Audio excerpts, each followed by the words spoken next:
이번 주에 대통령이 용산 집무실 앞에 잔디밭에 중소기업 사장 500명, 대기업 회장 5명, 505명을 초청을 해서 대접을 잘 하면서 격려를 했습니다.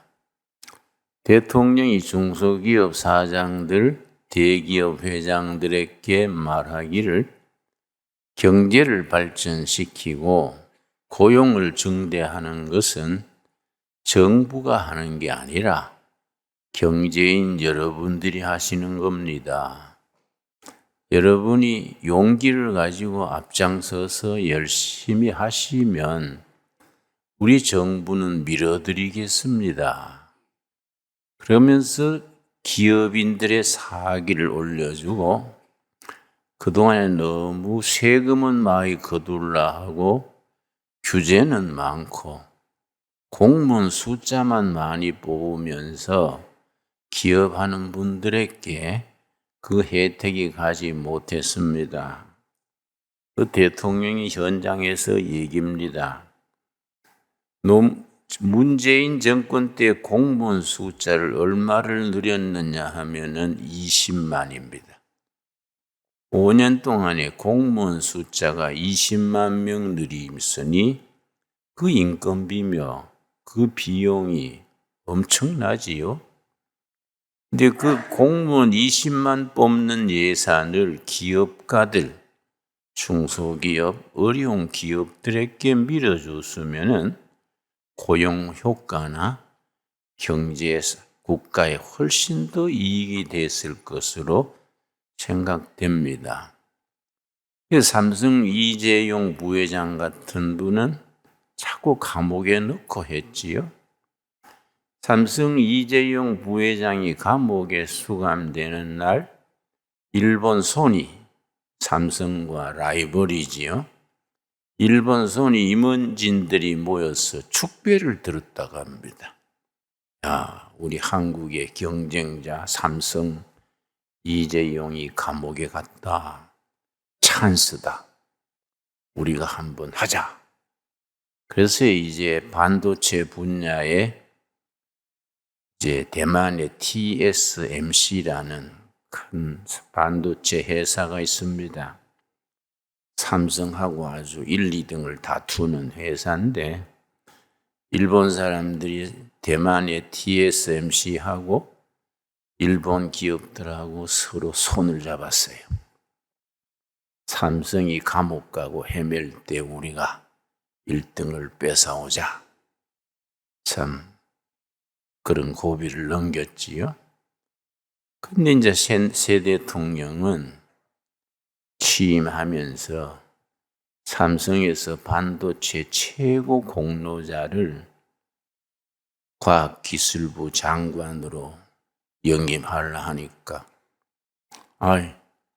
나는 그 청문회 그것 때문에 못 간다. 쓸데없는 소리 대도 안 건 물어쌓고 난 안 간다. 그래서 이제 대통령 자문관으로 모셨지요. 그리고 서울대학 반도체 연구소 소장, 세계적인 반도체 학자가 있습니다. 그분이 과학기술부 장관으로 이제 영입을 했습니다. 기업인들이 기업을 발전시키고 고용을 증대하고 그걸로 세금을 내고 이 국가 발전의 기본이지요. 기업가들의 사기를 돋아줘야 되지요. 지금 신정부는 그 점에서는 출발이 좋은 것 같아요. 내가 이번 주에 읽은 책을 한 권 소개합니다. 여러분 물론 성경을 많이 읽으셔야 되고 성경만 읽어도 좁아요. 폭넓은 독서 세계가 있어야 성경도 더 잘 이해하게 됩니다.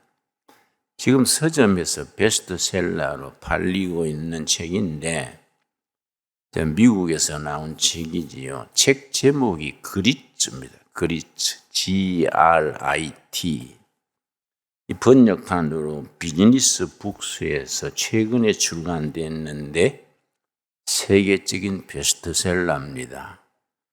우리 신광도래 교회 교인들은 꼭 한 가정에 한 권씩 사서 읽고 자녀들도 읽히기 바랍니다.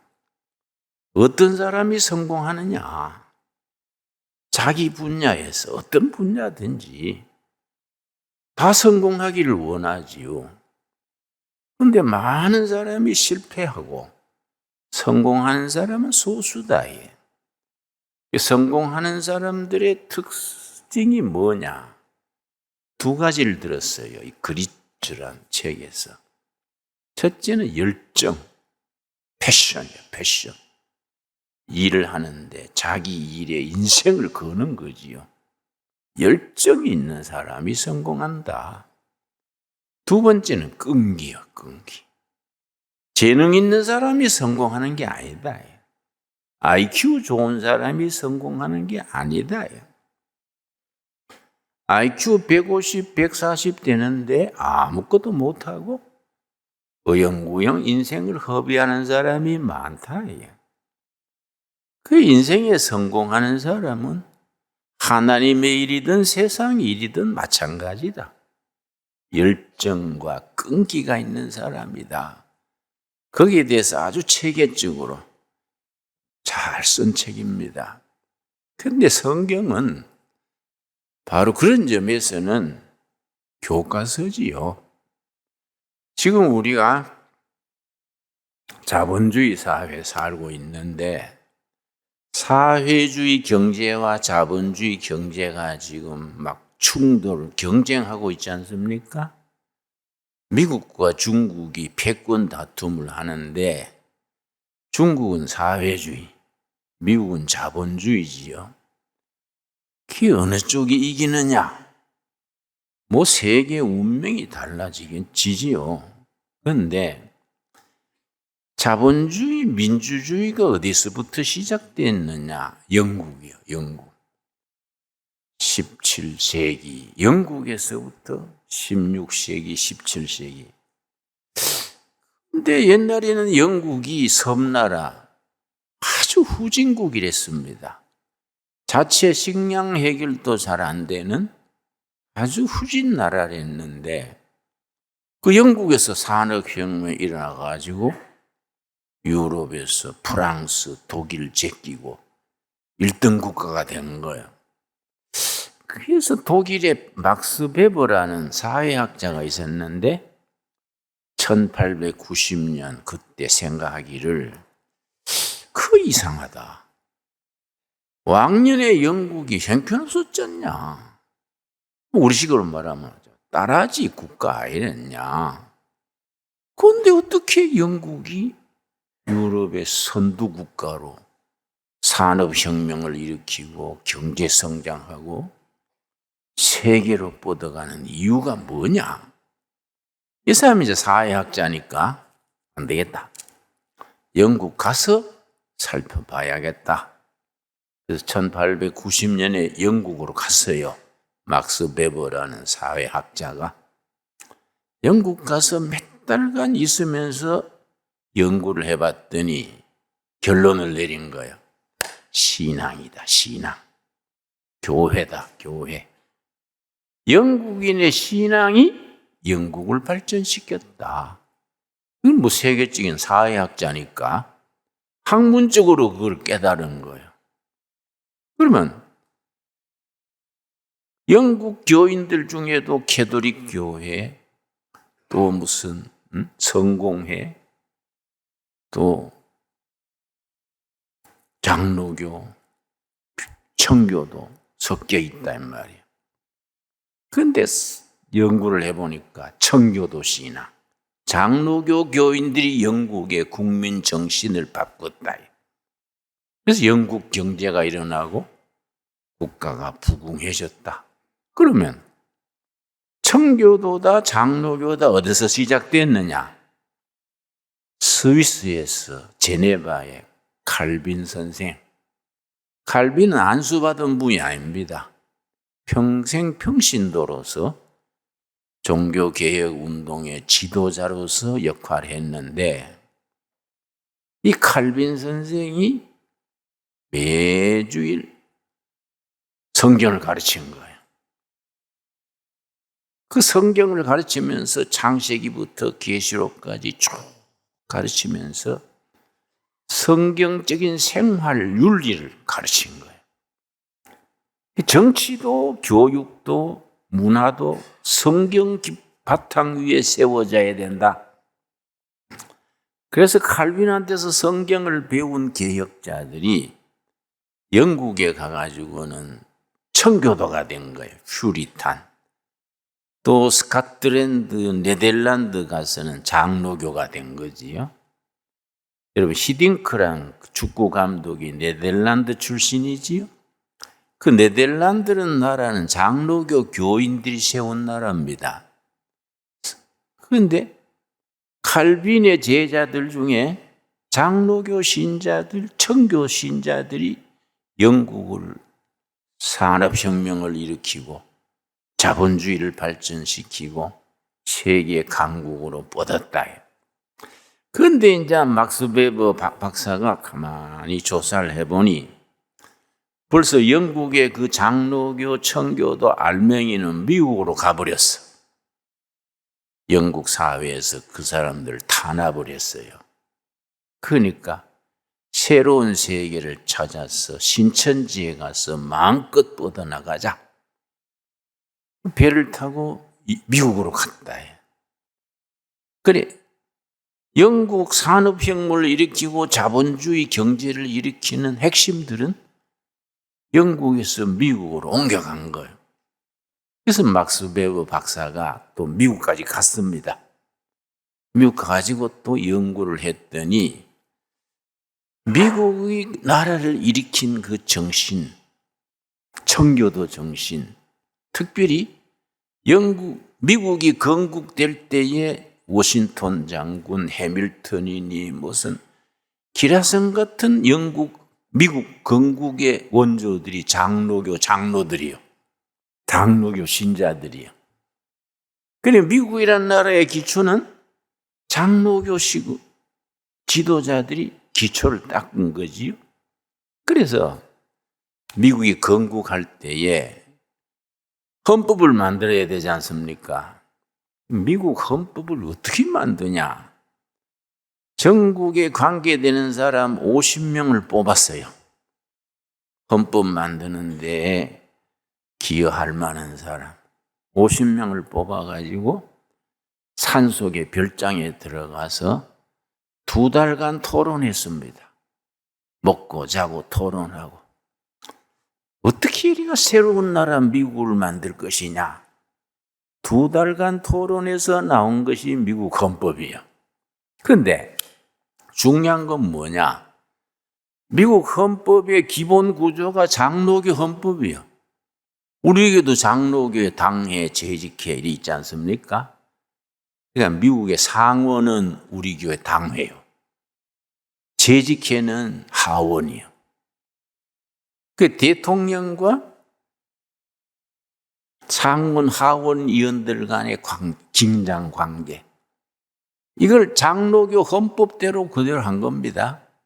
그래서 미국 헌법은 불과 27조인가 그런데 전 세계에서 가장 짧은 헌법이지요.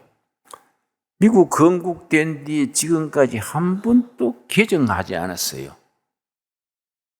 그런데 거기 장로교 헌법 기초로 했기 때문에 미국이 탄탄하다는 거예요. 그러니까 미국이라는 나라를 세계 강국으로 발전시킨 기초에는 칼빈으로부터 성경 공부를 받은 사람들, 청교도, 장로교 신자들이 그 나라를 일으킨 거지요. 그런데 막스 베버가 1901년에 그 영국 여행, 미국 여행을 결산해서 책을 한 권 냈습니다. 이게 이제 이 책인데 쉽게 쓰고 얇아요. 프로테스탄티즘 윤리와 자본주의 정신, 우리 교회 교인들은 꼭 읽으셔야 될 책입니다. 이건 아주 고전 중에 고전입니다. 프로테스탄티즘 윤리와 자본주의 정신. 이게 이제 막스 베버가 영국, 미국 여행을 마치고 돌아와서 1901년에 쓴 책인데 아주 중요한 책입니다. 신앙과 경제 발전이 무슨 관계가 있느냐? 교회가 재구실하면은 나라가 어떻게 발전할 수 있느냐? 핵심이 그거지요. 이 책에 뭐라고 썼냐면은 막스 베버가 자기가 사회학자로서 독일 사회를 살펴보니까 종교가 없는 사람들보다가 종교 있는 사람들이 빨리 기반 잡고 성공하는 거예요. 무종교인보다가 종교인이 성공이 빨라. 그런데 종교인들 중에도 이슬람교나 불교나 다른 종교 신도보다가 기독교 신도들이 빨리 성공하는 거예요. 야, 이게 이상하다. 그런데 기독교인 중에도 캐톨릭 신자보다가 개신교 신자가 빨리 성공하는 거예요. 그래서 캐톨릭 신자 자녀들은 주로 공무원으로 나가고 교사하고 이제 보수적인 안정된 데로 나가고 개신교 신도 자녀들은 비즈니스하고 정치계에 나가고 그런 분야로 나가더라. 그래서 어디서 그럴까? 같은 기독교인데 천주교보다가 개신교 신도들이 빨리 성공하고 더 사회활동을 왕성히 하고 사회를 이끌어갈까? 그런 연구를 한 책이 이 책이지요. 그걸 이제 학문적으로 썼어요. 그런데 이제 이 책에 영국에서 프리탄 가정의 신혼 부부가 새로운 미래를 위해서 나무배를 타고 미국으로 갔어요. 미국 가가지고 무슨 사업을 했냐면은 초 만들고 비누 만들고 신혼부부가 그걸 했어요. 그때는 인구가 적으니까 뭐 고객이 판로가 적지요. 그러니까 가난하지요. 뭐 살 사람이 적으니까 가난할 수밖에 없지요. 그러니까 그 아들이 벤자민 프랭클린인데 학교를 1년밖에 못 보냈어. 학교는 1년을 보내고 집에서 일하게 했는데 그 대신에 성경적인 생활을 철저히 가르쳤어요. 청교도 윤리, 장로교 윤리를 실천하도록 가르쳤어요. 이 사람이 미국 건국 초기에 아주 대통령 외에는 높은 자리 고루고루 했는 미국 산업사회의 정신적 기초를 닦은 사람을 벤자민 프랭클린이라 그래요. 그런데 벤자민 프랭클린이 자서전을 썼습니다. 자서전을 영어로 오토비아그래피래요. 자서전을 썼는데 거기에 뭐라고 썼냐면은 내가 부모가 가난하여 학교학교는 1년밖에 못했는데 내가 이렇게 성공할 수 있었던 것은 어머니 아버지가 나를 어려서부터 성경적으로 사는 생활을 가르쳤기 때문이다. 청교도 정신. 그리고 자기가 다니던 그 가족이 다니던 교회 목사님이 마태 목사님이요. 마태 목사님이란 목사님이 아주 성경적으로 철저한 청교도 신앙이 이랬는데 성경적으로 사는 방법을 계속 설교했어요. 마태 목사님의 영향과 부모님의 영향으로 내가 성공할 수 있었다. 그래서 부모님들이 가난해서 학교는 1년밖에 못 보냈지만 날 좋으면 노동하고 비 오면 책 읽고 또 저녁 되면 기도하고 이걸 가르쳤다. 성경적인 생활 윤리를 체득했다. 몸으로 익혔다. 그래서 내가 이렇게 성공한 것이다. 그러면서 자기 부모님이 어릴 때부터 평생 가르친 구절을 잠언 22장 29절을 들었습니다. 이 책에 나와요. 벤자민 프랭클린이 잠언 22장 29절 말씀을 그걸 몸으로 익혀서 그렇게 성공할 수 있었다. 참 좋은 얘기지요. 잠언 22장 29절 말씀. 그래서 성경이 성경 따로 내 생활 따로 있지 말고 성경의 교훈과 가르침이 내 삶에서 내 몸에서 익혀져서 그렇게 살아야 되는데 성경은 들고 다니는데 성경적으로 살지를 못해. 기업을 해도 자식을 길러도 정치를 해도 성경적으로 실천을 하면은 개인도 성공하고 나라도 부강해지고 교회도 부흥되는데 그렇게 못했다. 잠언 22장 29절 찾았습니까? 자, 벤자민 프랭클린이 우리 어머니 아버지가 이걸 가르쳤다. 조그마한 교회 마태 목사님이 이걸 늘 설교했다. 29절 너가 자기의 일에는 영어 성경에는 in your business, 비즈니스에 in your business, 너의 비즈니스에 능숙한 사람을 보았느냐?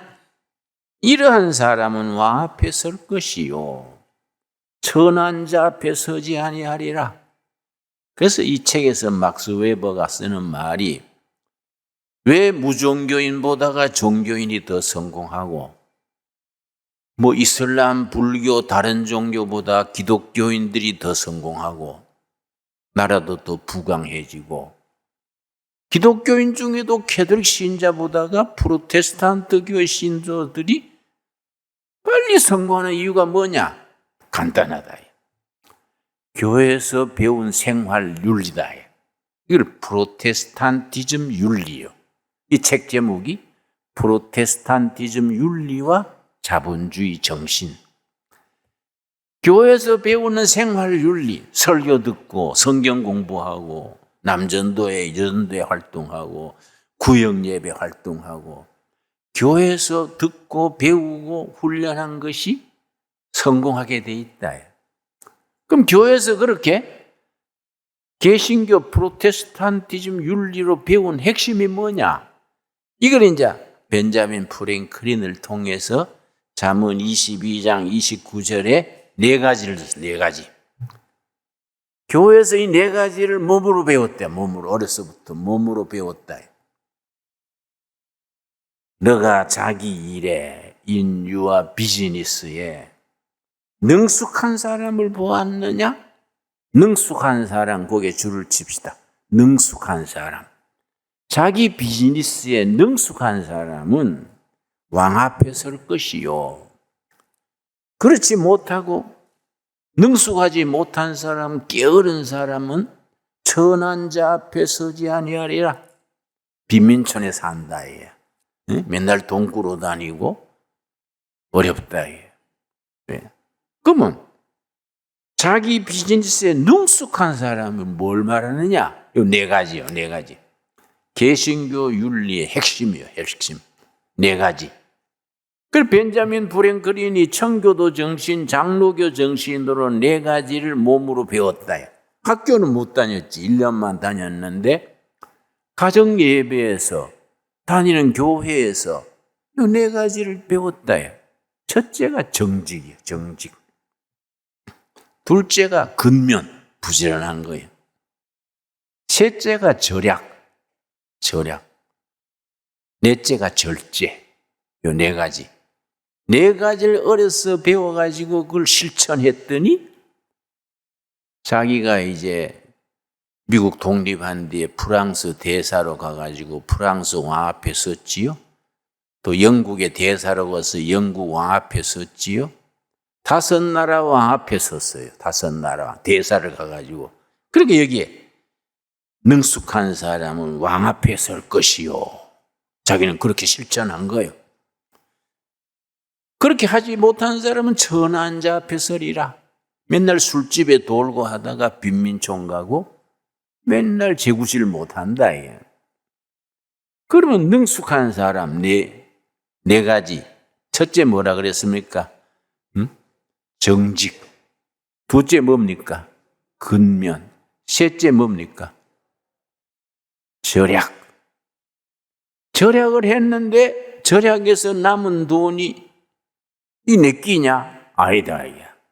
하나님이 맡긴 거다. 하나님이 맡긴 거니까 하나님의 뜻에 맞게 써야 된다. 이걸 정직이 정신 그래. 그래서 교회 헌금하고 또 투자하는 거예요. 투자. 그걸 모아가지고 투자하니까 자본주의가 일어나고 산업이 발전하는 거예요. 그리고 자기 절제를 하니까 건강에 좋은 거예요. 그리고 몸이 건강해지니까 활동력이 있고. 그 요 네 가지. 프로테스탄티즘 윤리다.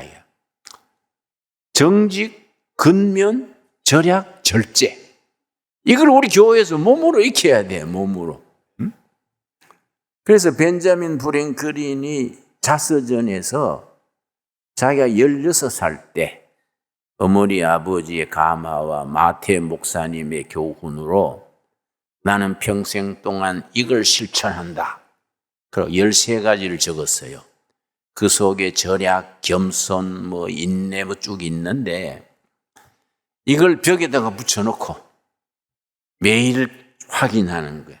저녁에 자기 전에 오늘은 내가 절약했냐? 동그라미. 절제 못했으면 X. 매일 그걸 한 거예요. 그 자서전이 거기 나와요. 그래서 내가 중학교 2학년 때 그걸 읽었지요. 벤자민 프랭클린 자서전을 읽으면서 그 좋더라고요. 나도 그 13가지를 벽에 붙여놓고 체크해보니까 나중에 못한 것이 X가 너무 많아. 동그라미가 몇 개 없어. 그래도 내가 한다고 했는데 내가 중학교 2학년 때 그래 했기 때문에 내 아들이 중학교 2학년 됐을 때 그 책을 샀어요. 아들한테 주면서. 네 아버지가 네 중학교 2학년 때 읽어서 감명받은 책이다. 니도 한번 읽어봐라. 그러니까 아버지의 신앙과 삶이 자식한테로 이어지는 거예요. 그렇게 부모가 가마를 줘야지 자꾸 공부해라 하고 소리만 지르면은 요새는 시대가 아니지 않습니까? 성경적 윤리라는 게 참 중요하지요.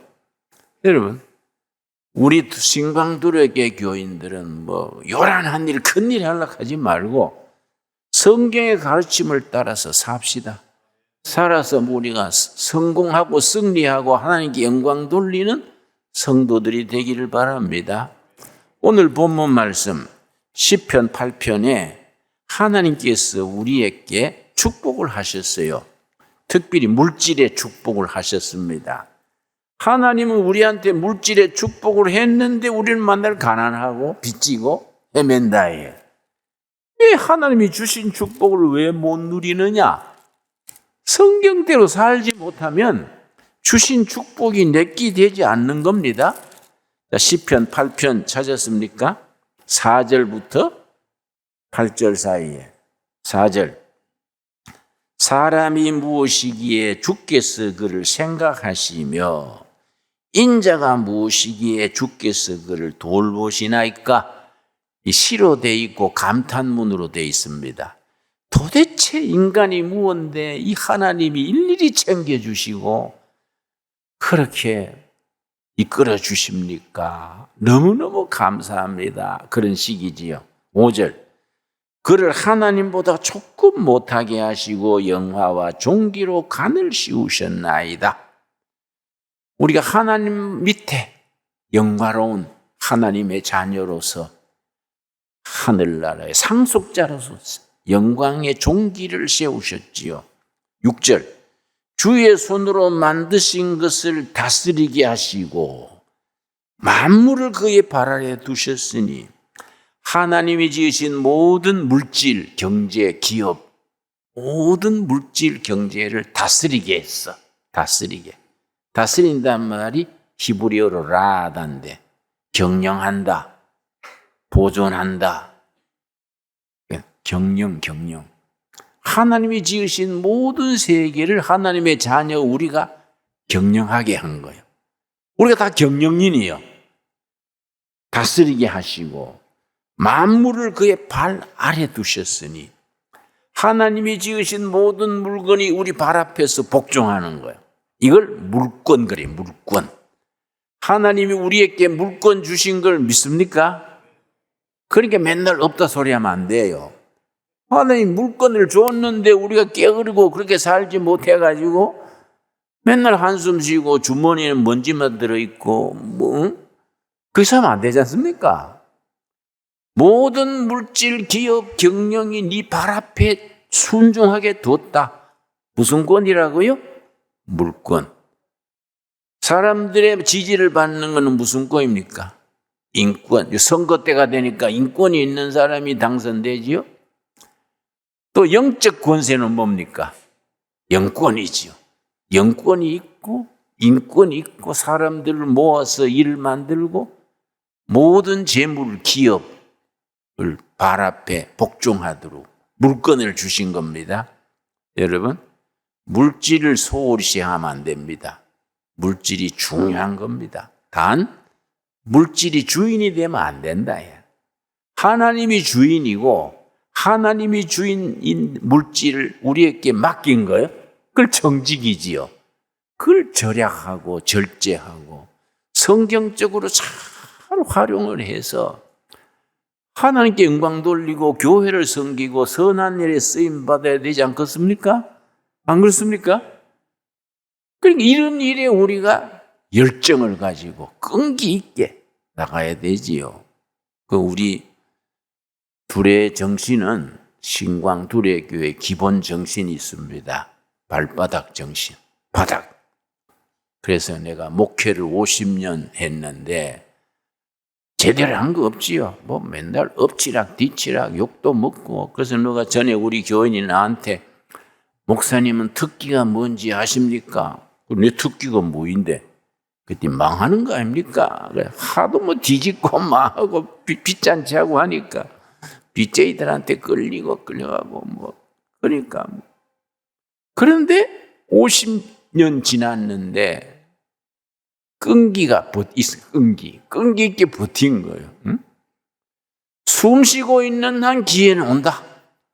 그래, 우리 남양만에서 농촌에 목회하다가 뭐 돼지단지 소단지 하다가 뭐 빚지고 해서 교인들이 예배 시간에 한숨을 푹푹 쉬길래 내가 교인들한테 여러분 손을 다 올리시오. 오른손 다 올렸지. 목을 잡아보시오. 다 왜 그러나 해서 막 잡았지요. 목이 붙어 있지요. 예, 목이 붙어 있으면 기회는 옵니다. 아멘 없습니까? 예? 숨 쉬고 숨이 끊어지면 안 되지. 숨 쉬고 목이 붙어 있으면 기회는 온다. 야. 그 기회를 누가 주시는 겁니까? 하나님이 주시는 거예요. 응? 그러니까 말씀 붙들고 숨 쉬고 목 붙어 있으면 돼요. 그렇지요? 그래가지고 하나님이 주신 물건을 누리고 그걸 우리가 선교도 하고 교육도 시키고 정말로 한번 떠들썩한 교회를 이루어가야 안 되겠습니까? 예. 그래서 우리 신광두레 교회는 그런 가슴에 앰비션, 그 열정이 있는 성도들이 모여야 돼. 열정을 가지고 끈기 있게, 응? 뭐 잘 안 된다고 자꾸 뒤집고 하지 말고 끈기 있게. 왜냐? 임마누엘 하나님이 우리 편이다 이거야. 그걸 믿으시지요? 하나님이 우리 편이면 뭐 끝난 거지요, 그걸로. 그걸 가슴에 딱 품고 정말로 신바람나게 하나님의 일꾼으로 살아가고 하나님이 기뻐하시는 교회를 세워갈 수 있게 되기 바랍니다. 기도하겠습니다. 하나님 감사합니다. 때를 따라 도우시는 아버지 은혜를 감사드립니다. 우리 신앙이 경제를 일으키고 나라를 부강케 하고 가문을 일으키고 우리 자녀들이 사람답게 사는 일에 밑거름이 되게 하여 주시옵소서. 절대로 정직하게 하시고 부지런한 근면하게 하시고 모든 것을 하나님의 것이니까 절약하고 절제해서 하나님께 영광 돌리는 우리들이 되게 하여 주시옵소서. 예수님 이름 받들어 기도드렸사옵나이다. 아멘.